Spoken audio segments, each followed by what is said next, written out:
Watch this right here. Many of us experience what is considered to be contained faith. And contained faith is that it is in you, but no one else really knows that it's there. Contained faith is you dream, but you never envision anything.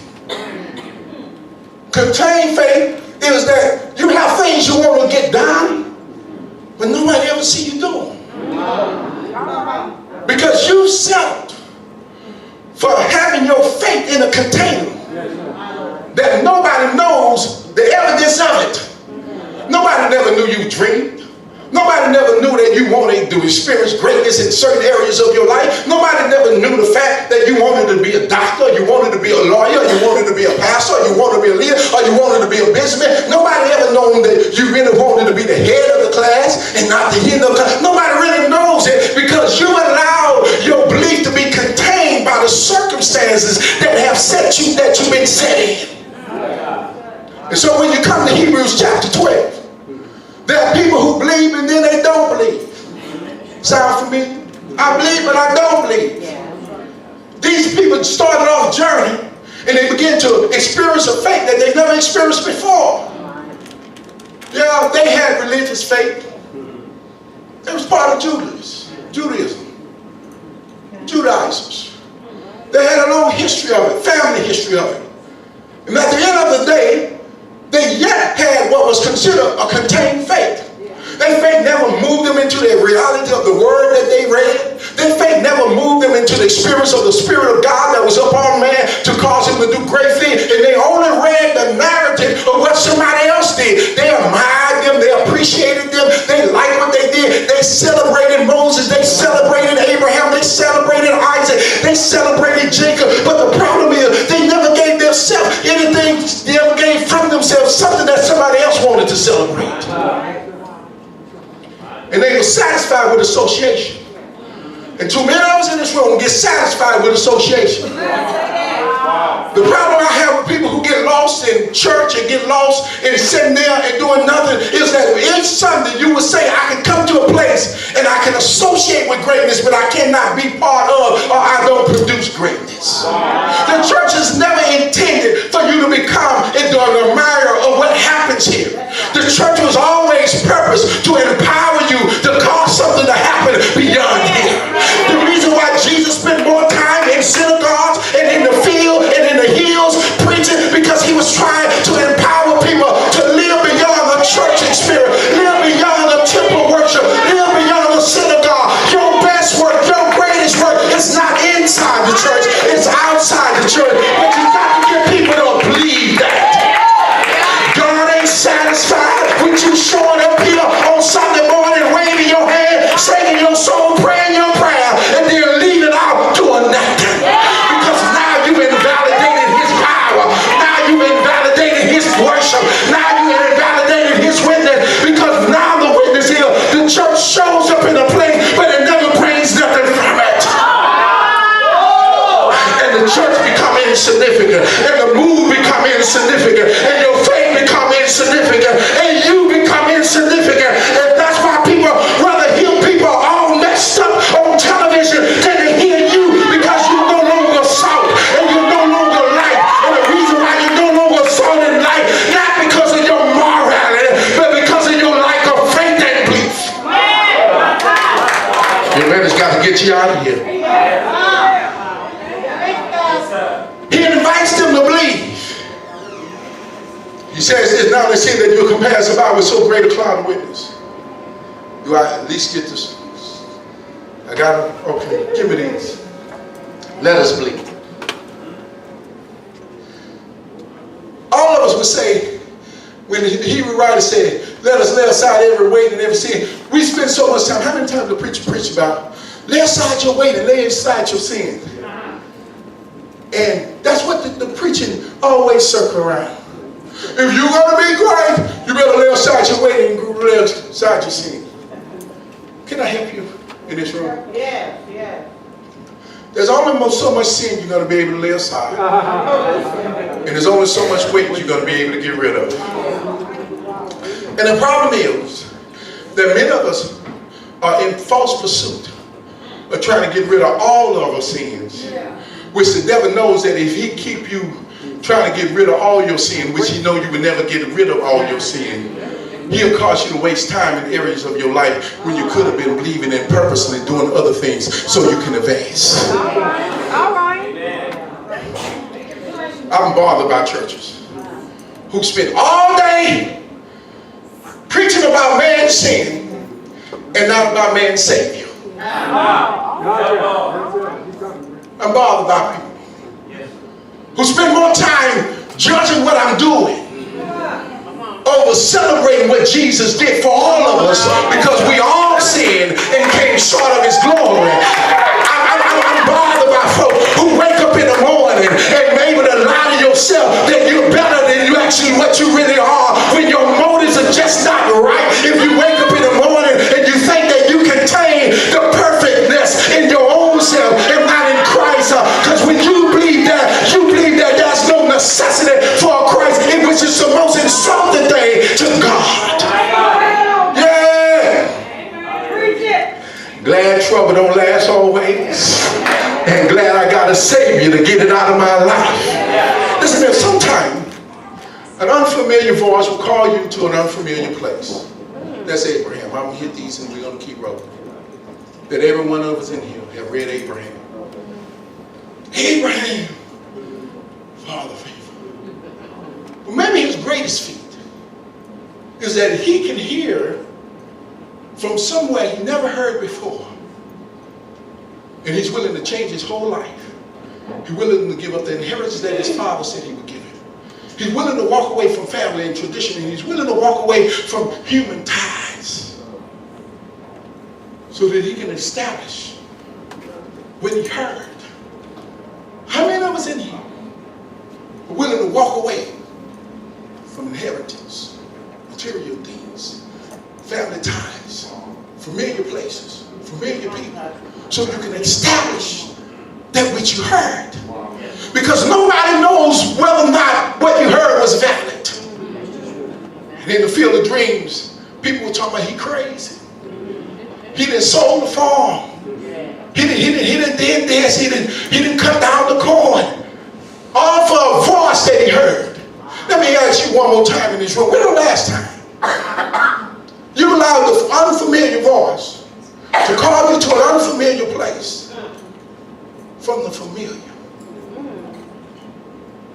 And if you ain't answered that within a year, maybe it's been too long.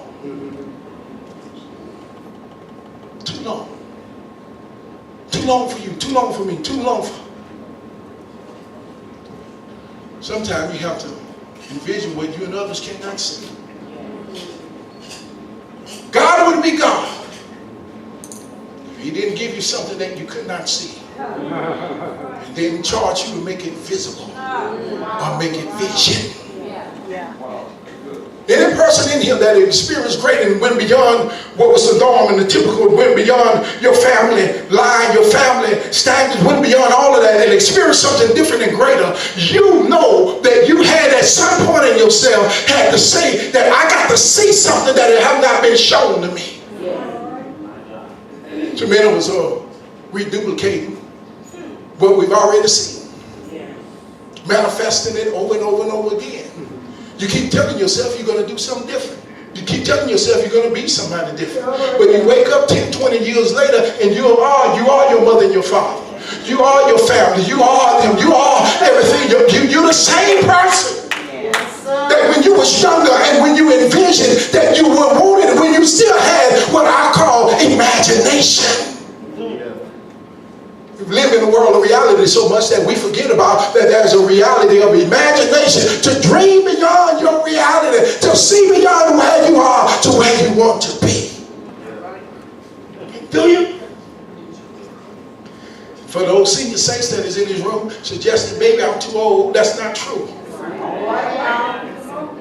Caleb said to him that even 40 years later, so at 80 years old, I feel just as strong as 80 as I did at 40, and it's never too late to claim your mountain. It's never too late to live your dream. It's never too late to go beyond the expected. ourselves. That's just one more thing. We give ourselves to contain our faith, to contain our life, and make it just easy. Can I help you? Moses' parents had to see him. The edict was to kill him. Every male child from the Hebrew, kill him. But Moses' parents envisioned something. They envisioned that he would be a leader. They envisioned that he would be a deliverer. They envisioned that he would be strong. He would be great. But listen here, and God didn't give him nothing but a look at the child and something that says something about the child that you can see a leader in him when he's yet still a baby. All of us got baby stuff in us. Things that haven't grown, things that have not developed, things that recently been birthed, things that we're starting over at, things that we're trying again. It's just a baby, but believe that baby is great to be able to envision it better or greater than what you or others would expect. Come on. Sometimes you only get to play the game of faith with those that accomplish by the great cloud of witnesses. Sometimes when you look around, you can't find living people who are testifying or attesting to the fact that faith is something greater than what you experienced, than what you are now experiencing. And so sometimes you got to read folk who's already gone. Dig in your family history and you may find folk that have done great things. Dig in biblical history and you sure find some folk. And that's what Paul, the writer of Hebrew, is saying to the Hebrew folk. Now see, you compass about with so great a cloud of witnesses. The people in your family may not be attesting to it. The people around you may not be attesting to it. The people in your church may not be attesting to it. But there's a witness, a cloud of folk that says that God does great and wonderful and awful. God does miracle. God does sign. God uses ordinary people to do extraordinary things. God take weak things and make them strong. God take impossible things and make them possible. There's a witness of faith, a cloud of folk around you that's in the biblical narrative that keeps on reminding you God is not in a container. Your faith is to be outside. I got to challenge that right there. Because sometimes you're looking for folk to be there to help you do what you cannot see and what you want to accomplish. But sometimes what God wants you to accomplish, no one around you have done it before. That's right, that's right, that's right. Can I help you? That's right. Amen. God ain't cloning and duplicating works of faith. God wants new work of faith to be done. Right. That is right. He don't want you to just be the church like the one down the street. Amen. He wants you to be a different kind of church that does what the other church down the street don't believe him for. Yeah, y'all forgive me for that. Forgive me for that. It's still time. I gotta say that because I feel the weight of people suggesting in their own spirit that it's not time. It's still time to get started. Don't take God long once he gets started. Sometimes you got to mortgage or sell your reality for your dreams. And that's hard for many of us in this room. Because our reality is our reality. Joseph had to sell his reality for his dreams. How many times? Can I tell you how bad his reality was? His reality was at one point he woke up one morning, and when he woke up, he had a dream. And when he had a dream, he couldn't release his dream to people who could support his dream, but only people who wanted to kill it. Somebody in here, that's your reality too. When you start dreaming versus people around you saying, I'm praying for you, I'm going to help you, I'll support you, they start talking about, God ain't told you that. You can't do that. Who make you different? You ain't nobody, you just like us. You're a liar. I'm not like you because I believe that dream. I got the common touch, but I'm not a common man. Yeah. My feet is on the ground, but my head is still up high. And some of us have to wake up in the morning and realize sometimes you got to mortgage your reality. Sometimes you got to walk away from friends. Sometimes you got to walk away from family. Sometimes you got to walk away from that part of yourself that keeps on telling you you can't live and marry still like the little Indian who kept running on Sesame Street or one of them streets, kept on saying conjunction, junction, what's your function? And the little Indian used to say, I think I can, I think I can. I ain't got moral reports, but I still can. I ain't got the ladies, but I still can. Nobody invested money in me, but I still can. Nobody think I got it, but I still got it. Yeah. Can I help you? Sometimes you're going to have to mortgage that. Sell that which you can see for that which you can't. Next one. We almost out of here. Amen.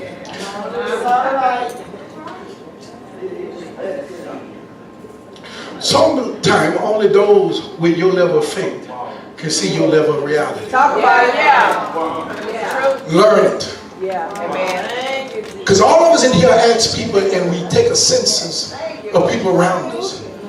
And we ask them, what do you think about it? You ask them to think about something that's some unfamiliar voice. A God that called you to. And you ask for other folk who he didn't choose to speak to about it. What they think about it. Somebody hear you. What you think, they can't think. They don't know what to think. Because they didn't hear the voice.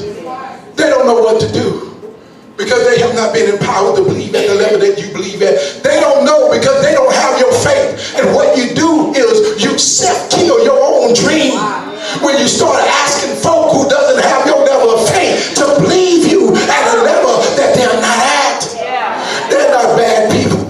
They don't mean no harm. They're just not at your level. And that's going to bother most people in this room because now they may come out, pastor trying to act like a hierarchy. No, I'm not suggesting nobody's better than anybody, but I am suggesting that when God give you a level of faith, that maybe somebody that is around you don't have that same level of faith because they don't have the same level of responsibility. They don't have the same level of obligation. Church has spent over 2,000 years trying to become moral majorities, but never preach a Christ that came to die for that and miss our assignment to operate in faith. Read it. Jesus did more with his faith than he did with anything else. Read the sermons that he preached. Read the stuff that he was taught. Read the signs that he showed, because he was trying to make people believe in places where they didn't know how or couldn't believe. I'm almost through in here. Praise Jesus. Watch this. Sometime you gotta watch this right here. Come on, give me the last one. Did I miss Rahab? Go back. Don't want to miss it. Don't want to miss it. She's always interested in me because I just said something about mom. And isn't it funny how God would take a prostitute? Yes, sir. Yes, sir. Somebody in here missed this in his heart. All right. You're tripping with God about stuff God ain't tripping with. And you're tripping with people that stuff God ain't tripping with.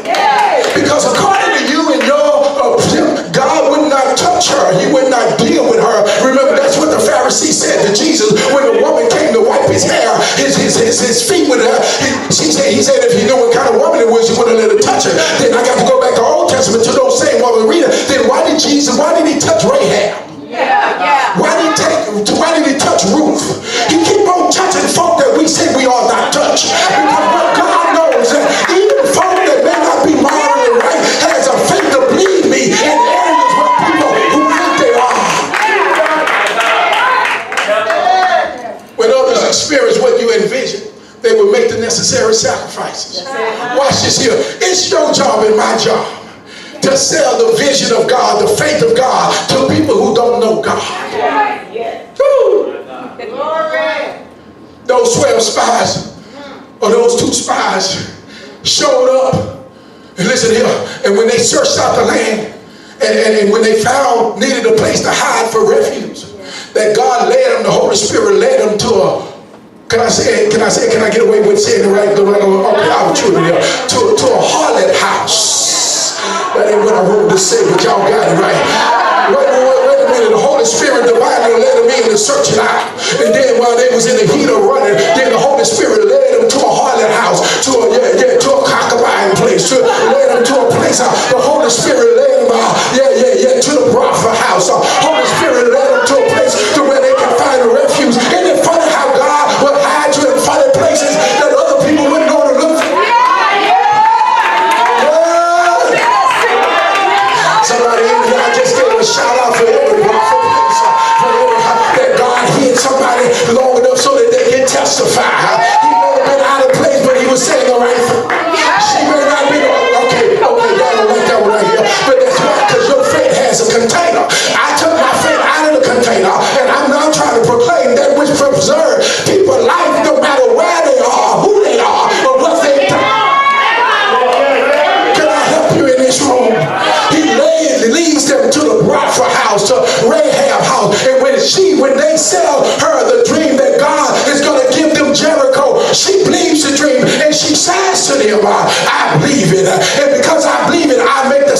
sacrifice of ruining my business. I make the sacrifice of ruining my reputation. I make the sacrifice of losing everything I have. All I want from God is to save my family. Sometimes you got to let some folk that when they let them know who you are, where you are. At work, tell them I messed up, but I still have Jesus. I'm not perfect, but I'm still saved. Tell some folk who you really are. Tell them what really keeps you. Tell them what's to stay. Yeah, thank you. So when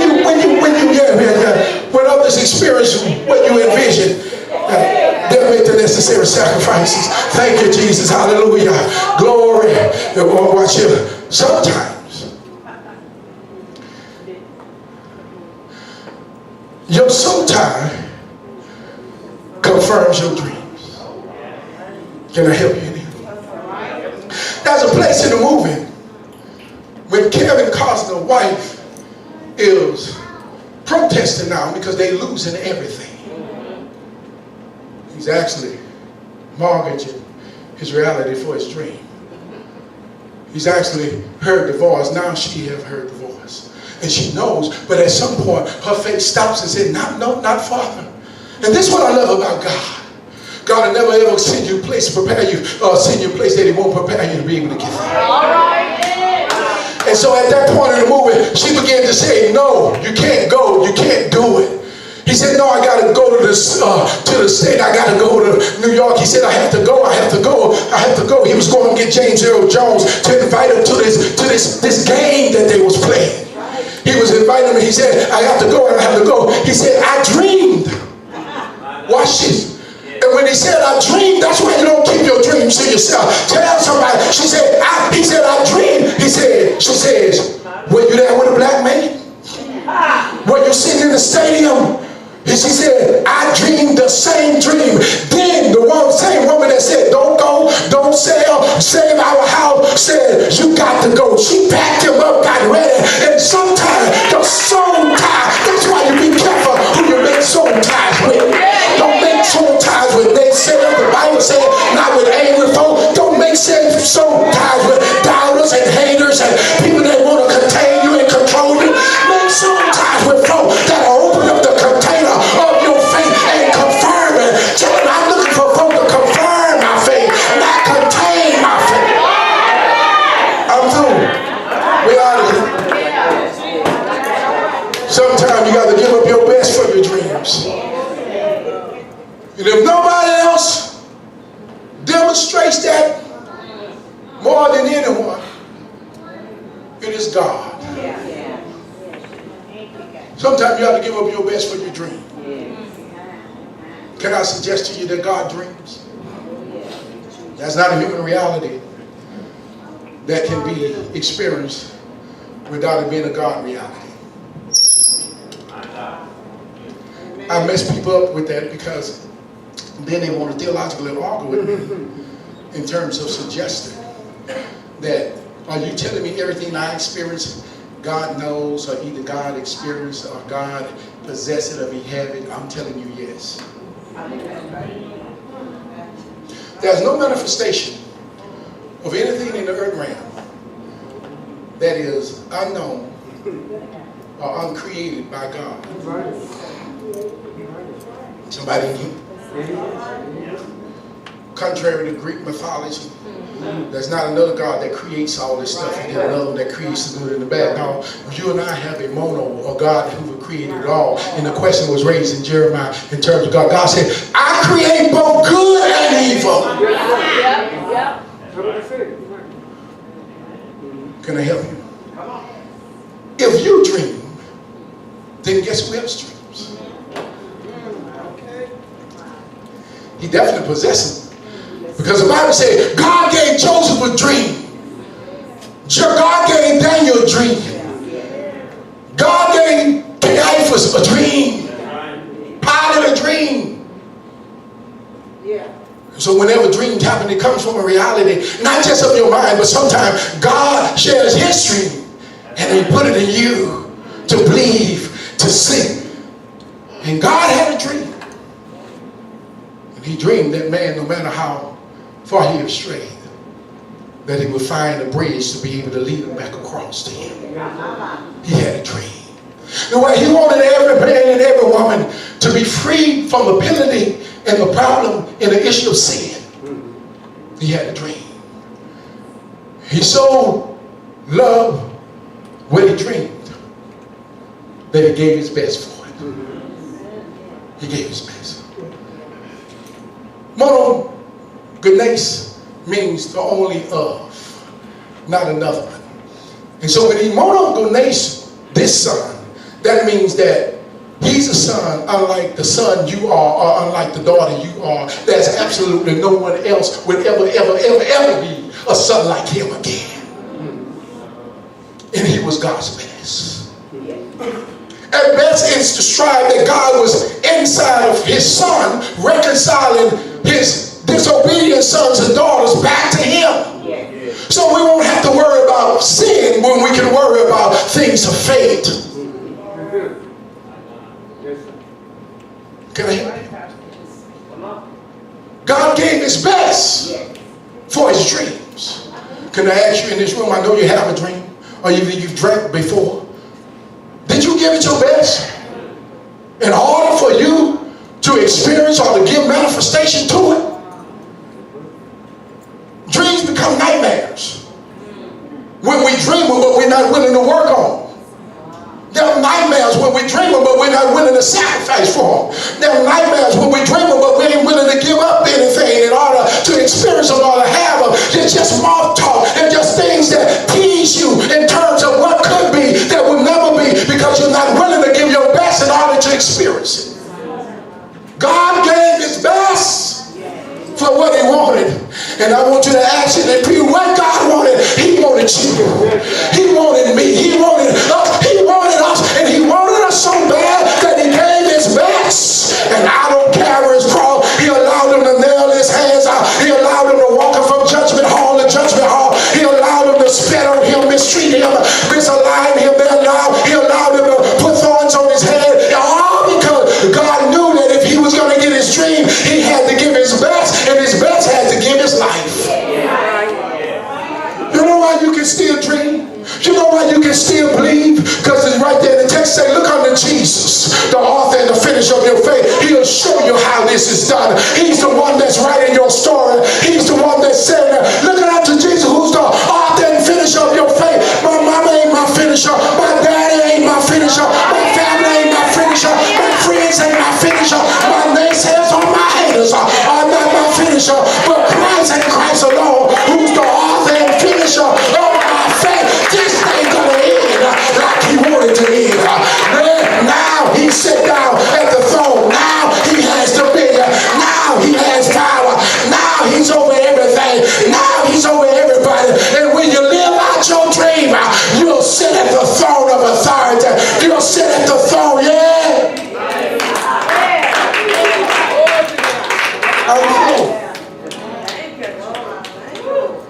Can I help you in this room? Let us believe. No, not let us come sit in church. No, let not argue over what's right or wrong tomorrow. No, let us believe. Believe what God created you for. Believe God's purpose in your life. Believe God can change it. Believe God can turn it around. Believe God is not through with you yet. Believe God has yet some things to accomplish in your life. Believe. Let us believe. And if you believe, you'll lay aside weights. If you believe, you'll lay aside every sin. If you believe, you'll keep your eyes on him and don't worry about nobody and nothing else around you. If you believe, you'll know that the joy that's set before you that was his one day will be yours. I don't know about you, but I can shout hallelujah because I know one of these old days won't be very long.